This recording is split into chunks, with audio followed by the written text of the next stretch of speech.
So hello class. I hope आप सब अच्छे होंगे एंड आवाज़ आ रही होगी। एक मिनट। ठीक है, आवाज़ आ रही है।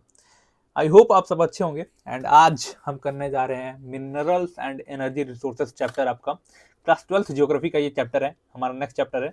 इससे पहले मैंने already book number 1 and book number 2 complete करा दी है पूरी। ठीक है, तो ये आप कंप्लेन मत करना कि कुछ सिलेबस छूट रहा है आपका। अब बच्चे बहुत ज़्यादा कंफ्यूज रहते हैं इसमें कि भैया क्या पढ़ना है क्या नहीं पढ़ना है। तो बुक में बहुत ज़्यादा दिया हुआ है, क्या सारी चीज़ें पढ़नी है इस चैप्टर से रिलेटेड? तो नहीं मित्र, पूरा नहीं पढ़ना है। जितना मैं आज पढ़ाऊंगा उतना इनफ है, उससे सारे क्वेश्चंस आपके बनेंगे। एंड मोस्ट इंपॉर्टेंट, जैसे ये बुक आपकी खत्म होगी, कल तक खत्म हो जाएगी ये पूरी बुक, एंड उसके बाद 5 से 6 गेस्ट पेपर में कराऊंगा आपको, जिससे बहुत हद तक आपका पूरा पेपर का पैटर्न आपको पता चल जाएगा, कैसे क्वेश्चंस आते हैं वो पता चल जाएगा, एंड फुल प्रिपरेशन आपकी हो जाएगी उससे। ठीक है, एंड मोस्ट इंपॉर्टेंट, उसकी अलावा मैंने 22 तारीख को एक मैराथन शेड्यूल करके रखी है। ठीक है, अंतिम प्रहार के नाम से। ठीक है, उसको देखना आपके लिए मस्ट इंपॉर्टेंट है, मोस्ट इंपॉर्टेंट है। ठीक है, क्यों? क्योंकि उसमें मैं चैप्टर नंबर 1 से लेके जितने भी चैप्टर हैं बुक नंबर 1 और 2 की एक साथ रिवाइज कराऊंगा। लास्ट रिवीजन वो होगा वो हमारा। एंड कैसे आपको आंसर लिखना है वो भी मैं आपको बताने वाला हूं। तो सब चीज के लिए आपको सिर्फ और सिर्फ क्या करना है, इसी चैनल को सब्सक्राइब करके रखो। एंड चलो स्टार्ट करते हैं हमारे एक प्यारा सा छोटा सा chapter, minerals and energy resources. Chapter number क्या है आपका? 6 नंबर है। ठीक है, अब देखो इस चैप्टर में हमें क्या क्या पढ़ने वाले हैं। सबसे पहले हमें इंडेक्स जानना होता है किसी भी चैप्टर का। तो हमें इसमें क्या पढ़ना है? हमें पढ़ना है सबसे पहले टाइप्स ऑफ मिनरल्स। ठीक है, कि हमारे जो हमारा जो अर्थ है, यानी हमारी जो कंट्री है, ठीक है, हमारी जो कंट्री है उसमें कितने तरह के मिनरल्स होते हैं, उनके कैरेक्टरिस्टिक्स क्या क्या है। ठीक है, और डिस्ट्रीब्यूशन इन इंडिया, मिनरल्स का डिस्ट्रीब्यूशन कैसा है। ठीक है, पूरे इंडिया में मिनरल्स मिलते हैं या कुछ पर्टिकुलर एरियाज में मिलते हैं, कुछ पर्टिकुलर बेल्ट्स में मिलते हैं, ये हमें देखना है। फिर हमें देखना है एनर्जी रिसोर्सेज के बारे में। एनर्जी रिसोर्सेज क्या होते हैं? जिससे हम ऐसे रिसोर्सेज जिससे हम क्या करते हैं, एनर्जी जनरेट करते हैं। इसके दो टाइप्स होते हैं, कन्वेंशन एंड नॉन कन्वेंशनल। दोनों को हम एक साथ पढ़ेंगे एंड फिर एंड में हम देखेंगे कि मिनरल्स को हम कैसे कंजर्व कर सकते हैं। समझ में आई बात? अब चलो स्टार्ट करते हैं हमारा प्यारा सा चैप्टर। ठीक है, तो अगर मैं बात करूं मिनरल्स की, तो ये मैंने एक बढ़िया सा फ्लो चार्ट बनाया हुआ है। देखो आप, कितने तरह के मिनरल्स होते हैं? 2 तरह के, एक होते हैं मेटेलिक एंड दूसरा होते हैं नॉन मेटेलिक। ठीक है, अब इसको मैं एक चार्ट मैंने बनाया है, चार्ट में हम देखते हैं, ज्यादा बेटर समझ में आएगा आपको। ठीक है, कितने तरह के मिनरल्स होते हैं? Metallic and non metallic. And in दोनों को हमने किस बेसिस पे कैटेगराइज किया है? On the basis of chemical and physical properties. ठीक है, केमिकल और फिजिकल प्रॉपर्टी के बेसिस पे हमने मिनरल्स को 2 पार्ट में कैटेगराइज किया हुआ है, मेटेलिक एंड नॉन मेटेलिक। ठीक है, मेटेलिक का मतलब क्या होता है? ऐसा ऐसा मिनरल्स जिसमें मेटल मिलता हो। ठीक है, अब मेटेलिक मिनरल्स को भी हमने 2 पार्ट में डिवाइड किया है। एक ऐसा मिनरल्स जिसमें फेरस हो, फेरस का मतलब क्या होता है? आयरन। ठीक है, आयरन हो, फेरस का मतलब क्या होता है? आयरन हो। और दूसरा ऐसा मेटेलिक मिनरल्स जिसमें फेरस ना हो, फेरस के अलावा और कोई मेटल हो। ठीक है, जैसे फेरस का एग्जांपल क्या है? आयरन है, मैग्नीज है। ठीक है, नॉन फेरस का है, कॉपर है, बैक्साइट है। ठीक है, समझ में आई बात? अब हम दूसरे अगर बात करें तो दूसरा क्या होता है? नॉन मेटेलिक मिनरल्स होता है। क्या होता है? Non metallic mineral. ठीक है, इसमें भी हमने इसको 2 पार्ट में डिवाइड किया। एक होता है फ्यूल मिनरल। ठीक है, जिसमें लाइक कोल हो गया, पेट्रोलियम हो गया, जिससे सिंपली एनर्जी जनरेट कर सकते हैं हम। ठीक है, दूसरा होता है अदर नॉन मेटेलिक, जिसमें माइका हो गया, लाइमस्टोन हो गया। ठीक है, और इसमें मार्बल वार्बल हो गया, सारा ये सारी चीजें। ठीक है, अब चलो हम इन सबको अभी चल के डिटेल में एक एक करके देखेंगे, सारी चीजों को हम एक एक करके देखेंगे। जैसे आयरन के बारे में, मैग्नीज के बारे में आपकी बुक में ना बहुत ज्यादा डिटेल में दिया हुआ है ये सारी चीजें। ठीक है, बच्चे बहुत ज्यादा इस चैप्टर से कंफ्यूज रहते हैं, बहुत ज्यादा दिक्कत देता है ये चैप्टर। ठीक है, तो बहुत सारी चीजें आपको नहीं पढ़नी है। इस चैप्टर से मैथ के क्वेश्चंस आते हैं। तो जो आयरन में, मैग्नीशियम का, इसमें ना आपकी बुक में ना जैसे आयरन ओर्स कहाँ पे मिलते हैं, उनका बहुत ज्यादा डिस्क्रिप्शन दिया हुआ है कि कहाँ पे मिलते हैं, कहाँ पे सबसे ज्यादा है। तो उतना आपको ध्यान नहीं देना है। ठीक है, जितना मैं आज पढ़ाऊंगा उतना इनफ है, इससे सारे क्वेश्चंस क्या होंगे, आपके बन जाएंगे। ठीक है, तो अगर मैं बात करूं मिनरल्स के कैरेक्टरिस्टिक्स की, तो ये 3 कैरेक्टरिस्टिक्स आपके बुक में दिए हुए हैं। ठीक है, पहला है अनइवन डिस्ट्रीब्यूशन। ठीक है, क्या है? Uneven distribution. ठीक है, मिनरल्स का पहला कैरेक्टरिस्टिक्स होता है ये अनइवनली डिस्ट्रीब्यूटेड होते हैं all over the country, all over the world. ठीक है, ऐसा नहीं है कि आपको सब मिनरल्स एक ही जगह पे एक ही कंट्री में मिल जाएंगे। ठीक है, ऐसा नहीं है कि आपको सारे मिनरल्स एक ही जगह पे मिलेंगे। कुछ मिनरल्स आपको साउथ इंडिया में मिलेंगे, यहाँ पे मिलेंगे, कुछ मिनरल्स आपको यहाँ पे मिलेंगे, कुछ यहाँ पे मिलेंगे। तो ये क्या है, ये दिखाता है अनइवन डिस्ट्रीब्यूशन ऑफ मिनरल्स, ठीक है।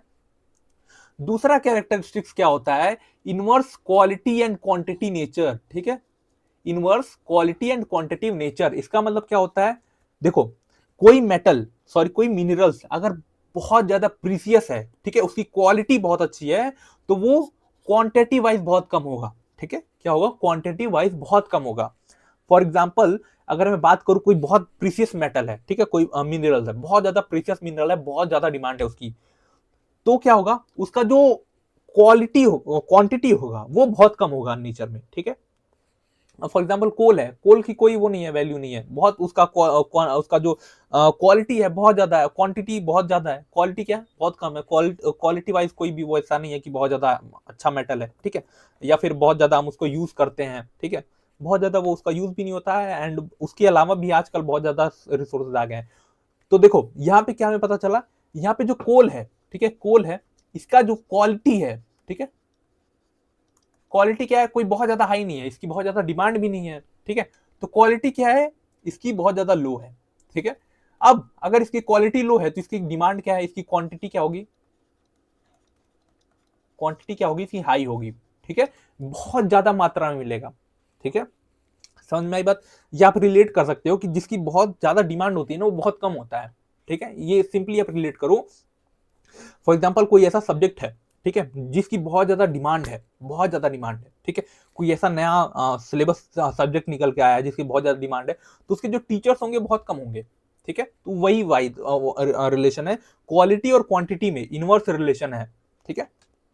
और जो तीसरा है कैरेक्टरिस्टिक्स, वो है एग्जॉस्टेबल ओवर टाइम, ठीक है। ये जो मिनरल्स हैं ये एग्जॉस्ट हो सकते हैं over the period of time, ठीक है। क्या हो सकते हैं, एग्जॉस्ट हो सकते हैं। एग्जॉस्ट का मतलब होता है खत्म हो सकते हैं। अगर हमने कोल को बहुत बड़े लेवल पे निकालना चालू कर दिया ग्राउंड से, तो क्या होगा, टाइम के साथ खत्म हो जाएगा, ठीक है। तो ये तीन मेन कैरेक्टरिस्टिक्स हैं आपके किसके, मिनरल्स के, ठीक है। हमने तीनों को देख लिया यहाँ पे, समझ में आई बात। यहाँ पे मिनरल्स का एक डेफिनेशन लिखा हुआ है, देख लो आप, ठीक है। नेचुरल सब्सटेंस ऑफ ऑर्गेनिक और non organic in nature with definite chemical and physical properties, ठीक है। ये आपका एक मिनरल्स का डेफिनेशन यहाँ पे लिखा हुआ है, अगर आपको पढ़ना है तो पढ़ लो, अदरवाइज कोई इशू नहीं है, आपसे मिनरल का कोई डेफिनेशन नहीं पूछने वाला है, ठीक है। अगर क्या, अब देखो, अब अगर मैं बात करूं distribution of minerals in India की, ठीक है, कि इंडिया में मिनरल्स का डिस्ट्रीब्यूशन कहां पे है, तो हमारे बुक में चार ऐसे वो दिए हैं, क्या दिए, चार बेल्ट्स दिए हुए हैं, ठीक है। चार ऐसे रीजन दिए हुए हैं जहां पे हमारे पूरे कंट्री का मिनरल्स मिलता है, ठीक है। वो चार, हम चारों को एक एक करके क्या करते हैं, देख लेते हैं, ठीक है। अब देखो, ये चार रीजन, मैं चारों को अलग अलग कलर से दिखा देता हूं आपको, ठीक है। अब देखो, ये जो है वो ये है हिमालयन बेल्ट, ठीक है। ये क्या है, ये है हिमालयन बेल्ट हमारा, ठीक है, ठीक है। ये है क्या, हमारा हिमालयन बेल्ट, ठीक है। इन सबको अभी हम डिटेल में देखेंगे, कोई टेंशन मत लेना, ठीक है। ये है हमारा हिमालयन बेल्ट, ठीक है। ये है हमारा जो, ठीक है, ये वाला जो एरिया है, वेट, इसको मैं दूसरे कलर से करना था, इसको मैं इससे कर देता हूँ, ठीक है। ये है हमारा क्या है,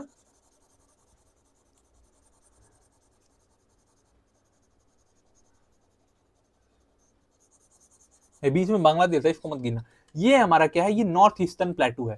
ये क्या है, ये हमारा है हिमालयन बेल्ट, ये वाला जो मैंने ग्रीन कलर से किया हुआ, ठीक है। अब अगर मैं बात करूं, ये जो एरिया है, ठीक है, साउथ वेस्टर्न रीजन, ठीक है, जैसे ये वाला एरिया हो गया पूरा साउथ का, ठीक है। इसमें कुछ हम इसका लेंगे, ठीक है, क्या, फॉर एग्जाम्पल महाराष्ट्र का कुछ एरिया यहाँ पे हम लेंगे, ठीक है।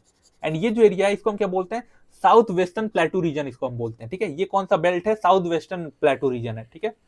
फिर अगर मैं बात करूं, बीट फिर अगर मैं बात करूं इस रीजन की, ठीक है, इस रीजन की, ठीक है। ये कौन सा रीजन है, नॉर्थ वेस्टर्न रीजन है, समझ में आई बात आपको। तो ये चार रीजन है, यहाँ पे आपको क्या मिलेगा, यहाँ पे आपको पूरे इंडिया के मिनरल्स मिलते हैं, क्या मिलते हैं, मिनरल्स मिलते हैं, ठीक है। समझ में आई बात आपको, ये चार रीजन आपको याद रखना है, सीक्वेंस याद रखना है। इसको जो सबसे ऊपर वाला है इसको हम क्या बोलते हैं, हिमालयन बेल्ट बोलते हैं, ठीक है।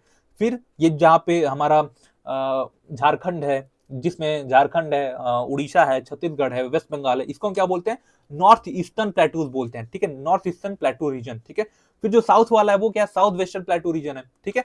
एंड फिर जो हमारा ये राजस्थान गुजरात का कुछ एरिया है जहाँ पे खितारी कॉपर माइंस है, ठीक है, ये कहाँ है, ये नॉर्थ वेस्टर्न रीजन, ठीक है। अब चलो इन सबको चारों को एक एक करके देखते हैं।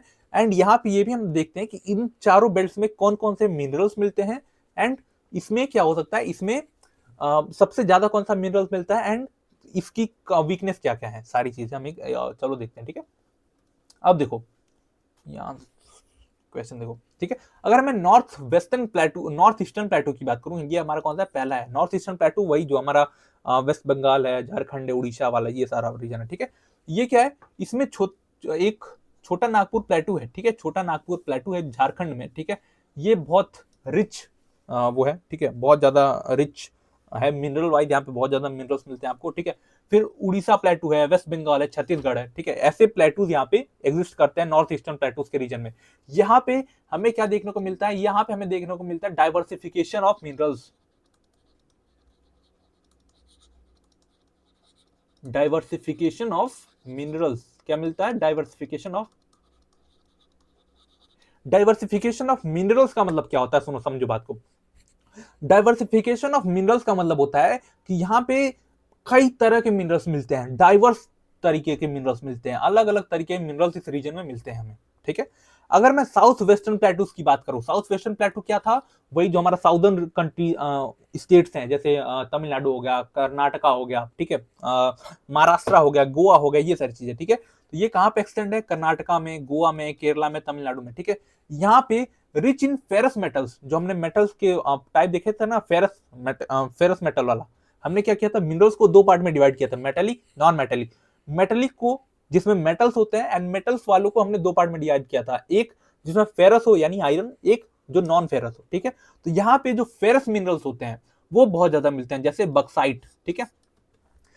और इस रीजन में ये जो प्लेटू है हमारा साउथ वेस्टर्न प्लेटू, यहाँ पे हमें डाइवर्सिफिकेशन ऑफ मिनरल्स नहीं देखने को मिलता है, जैसे हमारे नॉर्थ ईस्टर्न प्लेटूज में देखने को मिलता था, यहाँ पे उतना नहीं है, ठीक है। केरला में दो इंपॉर्टेंट वो मिलते हैं, मिनरल्स मिलते हैं, एक है हमारा मोनजाइट, ठीक है, मोनजाइट, और दूसरा है थोरियम, ठीक है। मोनजाइट और थोरियम, ये नाम याद रखना आप। एंड गोवा में हमें आयरन देखने को मिलता है, ठीक है। केरला में क्या मिलता है, मोनजाइट, मोनाजाइट एंड थोरियम, ठीक है।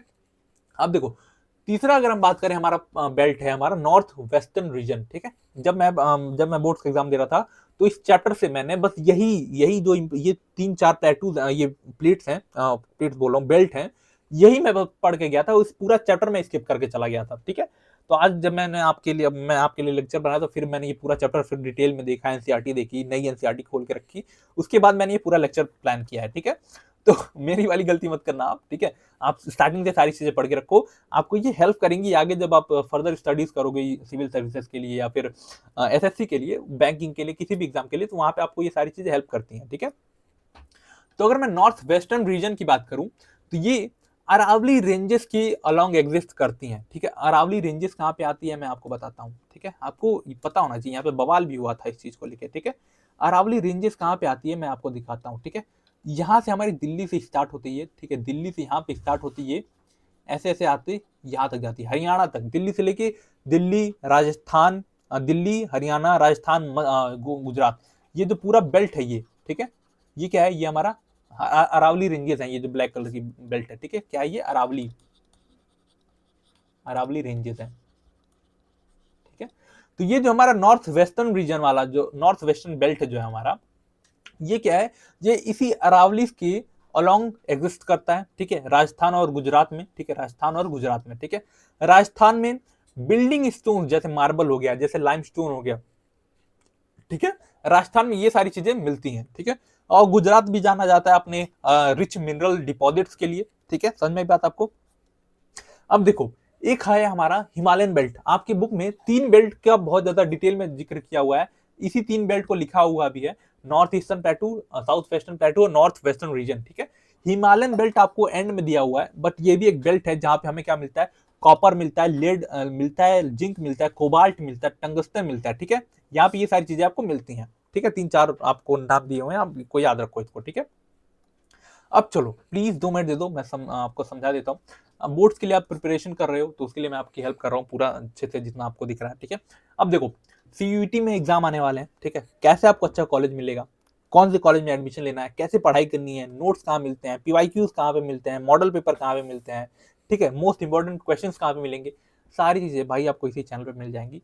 और आगे चल के आपने सीईटी में एडमिशन ले लिया, फिर कॉलेज में किसी दिन आपका मूड हुआ कि उठो चलो प्रिपरेशन करते हैं ये सिविल सर्विसेज की या फिर एसएससी की, तो उसमें सिलेबस क्या है, सारी चीजें सिलेबस क्या क्या है, कैसे पढ़ना होता है, सारी चीजें हम क्या करेंगे आपको एक ही जगह पे देने की कोशिश करेंगे। वो कहाँ पे, इसी पे, ठीक है, इसी चैनल पे, एग्जामिनेशन चैनल है हमारा, इसको सब्सक्राइब करके रखो। कोई भी डाउट है आपका तो आप क्या करो, कोई भी डाउट है आपका तो आप हमारा इंस्टाग्राम पे मैसेज कर सकते हो, एक्स अकाउंट है तो फॉलो कर लो, अदरवाइज बना के फॉलो कर लो, ठीक है।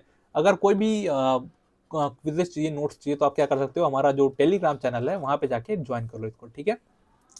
तो चलो इसी बात के साथ अपना जो अब अगला टॉपिक है वो स्टार्ट करते हैं। अगला टॉपिक क्या है हमारा, अब जो हमने ये देखा था ना कि आयरन है, मैंगनीज है, कॉपर है, बॉक्साइट है, कोल है, पेट्रोलियम है, माइका है, लाइमस्टोन है, इन सबको डिटेल में थोड़ा सा देखते हैं। बहुत छोटा सा चैप्टर है, यकीन मानो बहुत जल्दी खत्म कर देंगे हम इसको, ठीक है। तो इन सबको थोड़ा सा डिटेल में देखते हैं। पहला मेटेलिक मिनरल्स को देखेंगे। मेटेलिक में एक होता है फेरस और दूसरा होता है नॉन फेरस, ठीक है। फेरस में हम देखने वाले हैं आयरन और मैंगनीज को, ठीक है। फिर नॉन फेरस में हम कॉपर और बॉक्साइट को देखेंगे, ठीक है। अब देखो, अगर फेरस मिनरल्स की बात करें, ठीक है, तो फेरस मिनरल्स होते हैं जिसमें आयरन की बहुत ज्यादा वो होती है, ठीक है, आयरन बहुत ज्यादा वो होता है, प्रेजेंट होता है, ठीक है। तो ये किस लिए यूज होता है, provide strong base for development of metallurgical industries, ठीक है।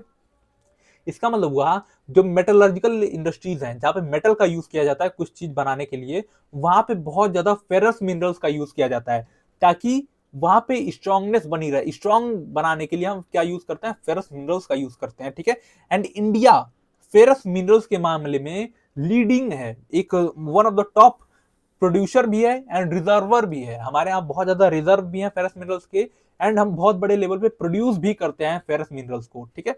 इसमें हमने सबसे पहले बात की थी आयरन ओर्स की, ठीक है। तो आयरन ओर्स की अगर हम बात करें तो इंडिया एशिया का सबसे ज्यादा आयरन ओर्स रखने रिजर्व का आयरन ओर्स का रिजर्व रखने वाला कंट्री है एशिया में, ठीक है।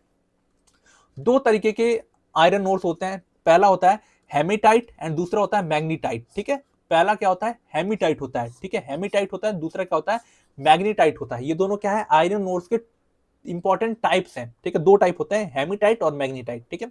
अब इन दोनों की जो इंटरनेशनल मार्केट है उसमें बहुत ज्यादा डिमांड है due to their superior quality, ठीक है। इनकी सुपीरियर क्वालिटी की वजह से इनकी बहुत ज्यादा डिमांड है इंटरनेशनल मार्केट्स में, ठीक है। अब देखो, अगर हम मैग्नीज की बात करें, ठीक है, मैग्नीज की बात करें तो ये किस लिए यूज किया जाता है, मैग्नीज को हम यूज करते हैं as a raw material for smelting of iron ores, ठीक है। आयरन ओर्स को जब हमें पिघलाना होता है, ठीक है, जब हमें आयरन ओर्स को पिघला के और कुछ बनाना होता है तो वहां पे हम किसका यूज करते हैं, मैग्नीशियम का यूज करते हैं। किसका, मैग्नीशियम का, ठीक है। मैग्नीशियम इंडिया में सबसे ज्यादा कहां पे होता है, उड़ीसा में। Orissa is the leading Orissa is the leading producer of manganese, ठीक है। अगर मैं नॉन फेरस की बात करूं, ठीक है, नॉन फेरस मिनरल्स की बात करूं तो इंडिया में नॉन फेरस मिनरल्स नहीं मिलते हैं, बहुत कम डिपॉजिट है हमारे पास। जैसा हमने देखा कि फेरस मिनरल्स हमारे यहाँ बहुत ज्यादा हैं, बहुत क्वालिटी में एग्जिस्ट करते हैं हमारे यहाँ, वहीं पे जो नॉन फेरस मिनरल्स हैं हमारे यहाँ बहुत ज्यादा एग्जिस्ट नहीं करते, हमारे यहाँ बहुत कम इसके डिपॉजिट्स हैं, ठीक है। सिर्फ और सिर्फ नॉन फेरस मिनरल्स में बक्साइट ही है हमारे यहाँ जो बहुत ज्यादा है, ठीक है। क्या है, बक्साइट, ठीक है। तो बैक्साइड के बारे में हम एक बार देख लेते हैं। बक्साइड क्या है, use in manufacturing of aluminium. Bauxite को हम किस लिए यूज करते हैं, जिससे हम एल्यूमिनियम बना सकें, और यहाँ पे भी उड़ीसा लीड करता है प्रोडक्शन में बक्साइड के, ठीक है। अगर मैं कॉपर की बात करूं, कॉपर भी एक नॉन फेरस मिनरल्स है, ठीक है। ये बहुत इंपॉर्टेंट एक टूल है, ठीक है, टूल क्या बोल रहा हूं, एक इंपॉर्टेंट कंपोनेंट है इलेक्ट्रिकल इंडस्ट्रीज के लिए। इलेक्ट्रिकल इंडस्ट्रीज में जैसा जितना भी वायर बनते हैं, कॉपर के वायर बनते हैं, ठीक है। ये हम क्या करते हैं, गोल्ड ज्वेलरीज में गोल्ड के साथ मिलाते हैं ताकि उसको स्ट्रेंथ प्रोवाइड कर सके। गोल्ड बहुत ज्यादा फ्लेक्सिबल होता है, ठीक है, वो उसको हम बहुत ज्यादा तोड़ मरोड़ सकते हैं, लेकिन उसमें हम जब कॉपर मिला देते हैं तो कॉपर हम क्यों मिलाते हैं, ताकि उसको स्ट्रेंथ प्रोवाइड कर सकें, ठीक है। स्ट्रेंथ प्रोवाइड करने के लिए हम ज्वेलरीज में कॉपर मिलाते हैं। क्या मिलाते हैं, कॉपर्स मिलाते हैं। समझ में आई बात आपको। चलो, अगर मैं नॉन मेटेलिक मिनरल्स की बात करूं, किसकी, नॉन मेटेलिक मिनरल्स की, तो इसमें mica is one of the important non metallic minerals है, माइका है, ठीक है। माइका का एक कैरेक्टरिस्टिक्स होता है कि इसको हम बहुत थिन शीट्स में कन्वर्ट कर सकते हैं, इसको दबा दबा कैसे मार मार के। इसको आपने 10th में पढ़ा होगा, इसको क्या बोलते हैं, ठीक है, मैं भी बोल रहा हूँ, इसको क्या बोलते हैं बताओ, ठीक है, कि जब हम कोई मेटल को बहुत ज्यादा उस पर प्रेशर लगा के उसको जब हम थिन शीट्स में कन्वर्ट कर देते हैं इस,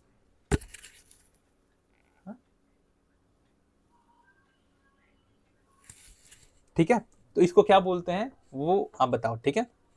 अब देखो, इसको हम इलेक्ट्रिकल इंडस्ट्रीज में बहुत ज्यादा यूज करते हैं, इलेक्ट्रिकल इंडस्ट्रीज में बहुत ज्यादा यूज करते हैं, किसको, माइका को भी बहुत ज्यादा यूज करते हैं, ठीक है। एंड झारखंड माइका के प्रोडक्शन में बहुत ज्यादा क्या कर रहा है, लीड कर रहा है, जैसे उड़ीसा कर रहा था बॉक्साइट में, वैसे ही क्या कर रहा है, झारखंड लीड कर रहा है नॉन मेटेलिक मिनरल्स में, माइका में, ठीक है, समझ में आई बात। अब देखो, मैलिएबल बोलते हैं इसको, ठीक है, मैलिएबल, ठीक है। अब देखो, अब हम देखने वाले एनर्जी रिसोर्सेज के बारे में, ठीक है। एनर्जी रिसोर्सेज की अगर हम बात करें तो एनर्जी रिसोर्सेज दो तरह के होते हैं, पहला होता है कन्वेंशनल, दूसरा होता है नॉन कन्वेंशनल, ठीक है। कन्वेंशनल क्या होता है, जैसे हम जब फॉर एग्जांपल कोल हो गया, पेट्रोलियम हो गया, नेचुरल गैसेज हो गया, ये क्या है, ये कन्वेंशनल सोर्स ऑफ एनर्जी है, ठीक है। ये इसको हमने बनाया नहीं है, ठीक है, ना कुछ है इसका, ये सिर्फ एग्जिस्ट करता है, इसको हम निकाल के यूज करते हैं, ठीक है। और इसका सबसे बड़ा नेचर होता है, ये एग्जॉस्टेबल इन नेचर होते हैं, ठीक है, ये खत्म हो सकते हैं टाइम के साथ। कन्वेंशनल रिसोर्सेज एनर्जी के वो हैं जो टाइम के साथ खत्म हो सकते हैं, ठीक है, जैसे कोल हो गया, पेट्रोलियम हो गया, पेट्रोल ऐसा थोड़ी कि अनलिमिटेड है, हम निकालते जाएंगे वो खत्म होते जाएगा, ठीक है। दूसरा होता है नॉन कन्वेंशनल, जैसे न्यूक्लियर एनर्जी हो गया, जैसे सोलर एनर्जी हो गया, जैसे विंड एनर्जी हो गया, ये क्या है, ये अनलिमिटेड है, आप कितना भी इसको यूज करो खत्म नहीं होने वाला है, सूरज हमेशा आएगा, उगेगा, हवा हवा हमेशा चलती रहेगी। न्यूक्लियर एनर्जी बहुत क्लीन एनर्जी होती है, ये अपने में ही वो होती रहती है, मल्टीप्लाई होती रहती है, ठीक है। तो ये क्या है, ये नॉन कन्वेंशनल एनर्जी होती है, एंड इससे पोल्यूशन भी कोई नहीं होता, याद रखना है, इससे पोल्यूशन भी होता है, ठीक है।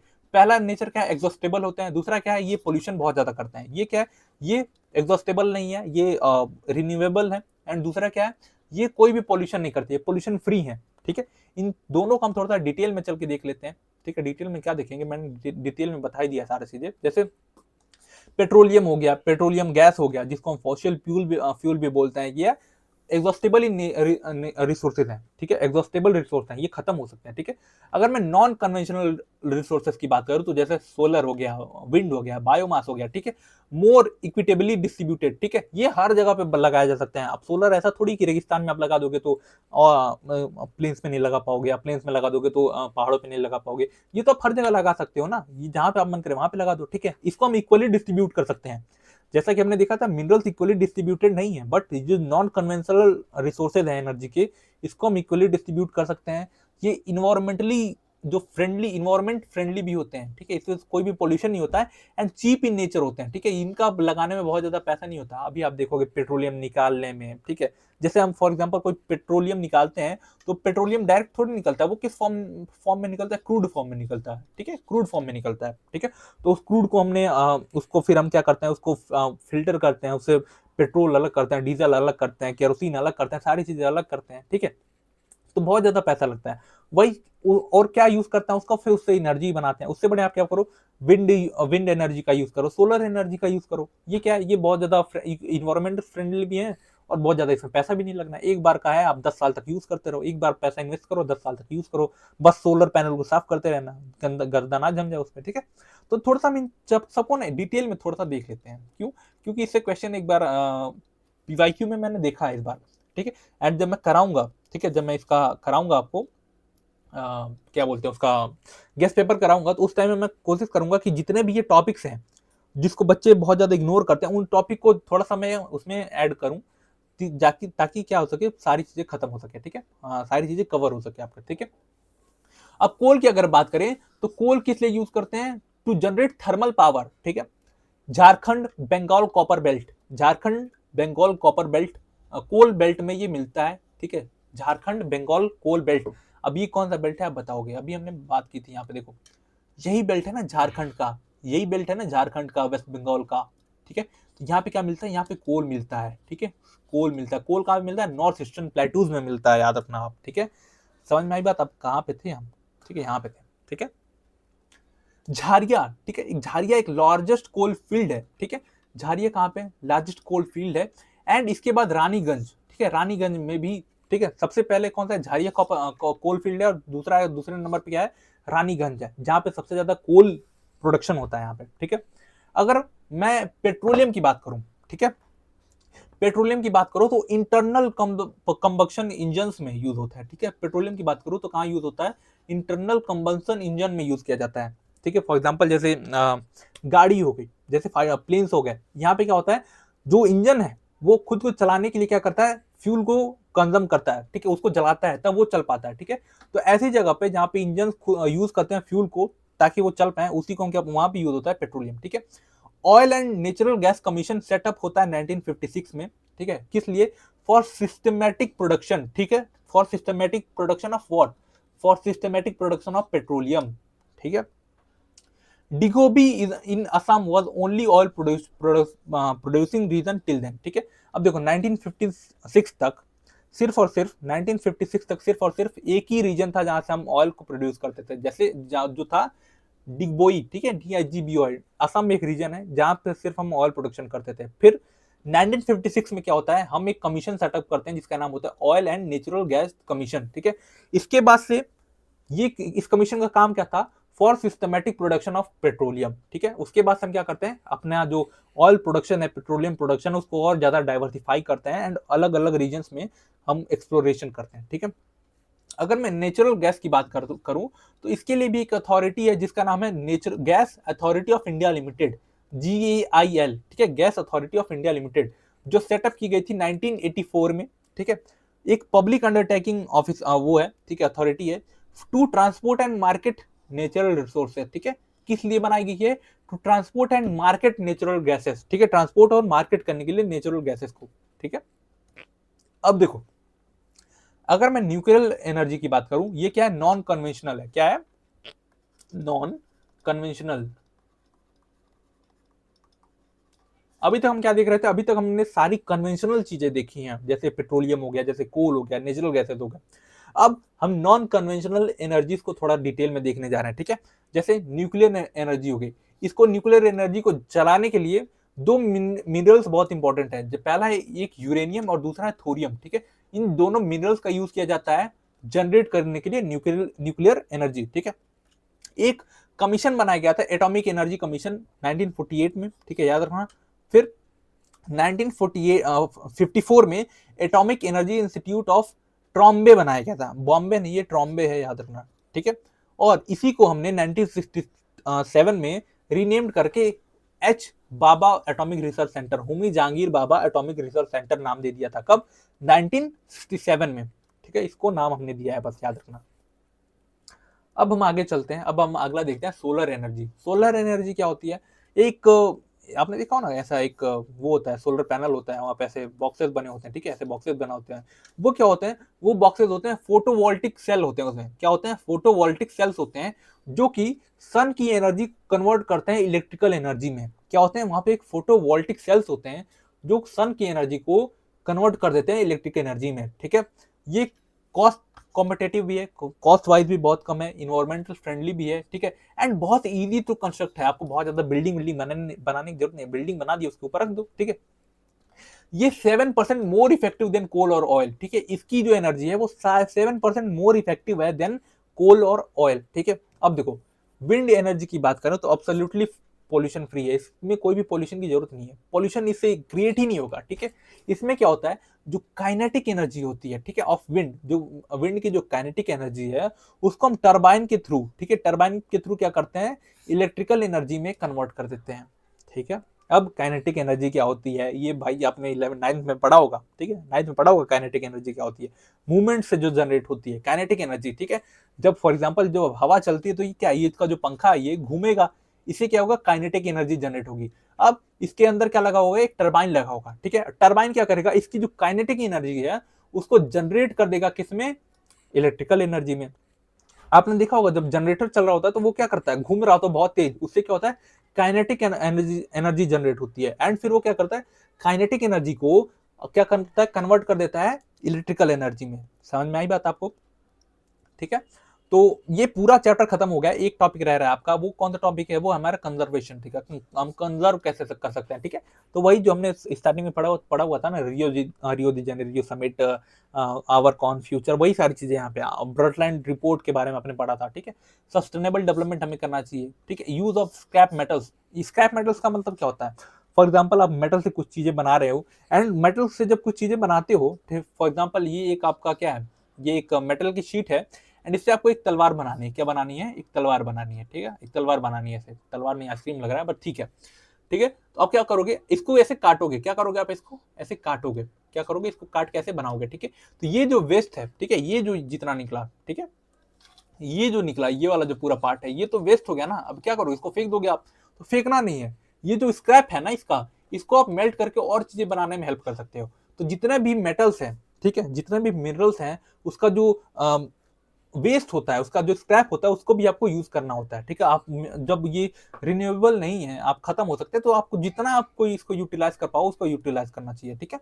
और जो तीसरा हम कंजर्व कैसे कर सकते हैं, to shift to alternate resources, ठीक है। यानी हम क्या कर सकते हैं, खुद को शिफ्ट कर सकते हैं अल्टरनेट रिसोर्सेज पे, ठीक है, समझ में बात, वही मैंने यहाँ पे डिटेल में लिख दिया हुआ है, ठीक है। जैसे ट्रेडिशनल मेथड जो है, जैसे कन्वेंशनल सोर्सेज ऑफ एनर्जी, जिसे हम कोल की, पेट्रोलियम की बात करते हैं, वो क्या है, वो एक तो बहुत ज्यादा वेस्ट जनरेट करते हैं, ठीक है, बहुत ज्यादा वेस्ट जनरेट करते हैं, और दूसरा बहुत ज्यादा इन्वायरमेंटल प्रॉब्लम भी क्रिएट करते हैं, ठीक है। अब इन्वायरमेंट को बचाने के लिए हम सबसे पहले क्या करेंगे, इस इन्वायरमेंट को बचाने के लिए सबसे पहला हमारा स्टेप होना चाहिए टू कंजर्व आवर रिसोर्सेज, अपने रिसोर्स को बचा के रखना है, ठीक है। हमें सस्टेनेबल डेवलपमेंट करना है। सस्टेनेबल डेवलपमेंट का मतलब होता है कि हम साथ में इन्वायरमेंट कंजर्वेशन भी करें, एंड उसके साथ ही साथ हम इकोनॉमिक डेवलपमेंट भी करें, ठीक है। अब ये कैसे होगा, ये तभी होगा जब हम अल्टरनेट इन एग्जॉस्टेबल रिसोर्सेज पे शिफ्ट करेंगे, ठीक है, जैसे विंड हो गया, सोलर एनर्जी हो गया, ठीक है। तो ऐसे ये पूरा साइकिल कंजर्वेशन का बनेगा, ठीक है। हमने सबसे पहले प्रॉब्लम समझी कि प्रॉब्लम्स क्या है, फिर हमने देखा कि जैसे ही प्रॉब्लम है, उसको अब प्रॉब्लम्स को टैकल करने के लिए हमें क्या करना पड़ेगा, कंजर्व करना पड़ेगा अपने रिसोर्सेज को, ठीक है। हमें क्या करना पड़ेगा, शिफ्ट करना पड़ेगा किस पे, सस्टेनेबल डेवलपमेंट पे। और सस्टेनेबल डेवलपमेंट पे शिफ्ट करने के लिए हमें क्या करना पड़ेगा, अल्टरनेट इन एग्जॉस्टेबल, ऐसे रिसोर्सेज जो एग्जॉस्ट ना हो सके, उस पर शिफ्ट करना पड़ेगा, ठीक है। तो ये हमारा पूरा चैप्टर है जो ये खत्म होता है। एंड अभी एक और इसी आज ही एक और लेक्चर डालूंगा मैं, ठीक है, आज 2 लेक्चर डालूंगा, ठीक है। तो जल्दी से चैप्टर आपका खत्म करते हैं, and I hope you like this video. कोई भी सजेशन है, कोई भी दिक्कत है, कमेंट सेक्शन खुला हुआ है, कमेंट सेक्शन कर दो। I hope you like this video, do subscribe our channel, till then keep learning, keep growing, stay connected, God bless you all, and जय हिंद।